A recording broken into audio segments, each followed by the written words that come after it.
שרה, רחלי מזרחי ביקרה בבית אקולוגי. כשנכנסים אל בית משפחת רוטשטיין לא מבחינים שהוא שונה, אבל הוא בהחלט שונה. הבית תוכנן ועוצב מאלף ועד תו, על פי עקרונות השמירה על האיזון האקולוגי. עשינו בבית, את הבית מותאם לקיץ ולחורף. הגובה של התקרה למשל מותאם לכך שימי הקיץ, האוויר החם עולה למעלה ולא מרגישים אותו. וכשאנחנו רוצים לפנות אותו, אז ישנו חלון אחד שהוא יותר גבוה מכל החלונות האחרים שמפנה את האוויר החם מלמעלה החוצה.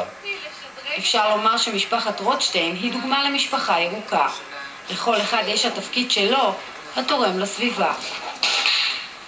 כל מה שאתה עושה זה נדלק, ורגע ממה שאתה לא משמיע קול, זה נכנס. קודם כל אנחנו מרגישים שותפים למה שקורה בעולם הזה. אנחנו מרגישים שאנחנו ביחד בדבר הזה. אנחנו ביחד מכניסים כל מיני אלמנטים בתוך החיים שלנו. את ביתם הם בנו בעצמם במשך שנה. כדי לחסוך בחשמל הם התקינו מערכת סולארית המספקת חשמל מקרני השמש. את מי הכיורים והמקלחת הם אוגרים לשימוש חוזר. השקעה לא כל כך זולה, אך משתלמת.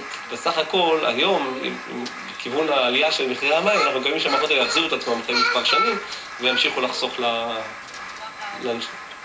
לטווח הארוך זה חסכוני, כן, בפירוש. חוץ מזה שלמדינה שלנו זה עושה טוב.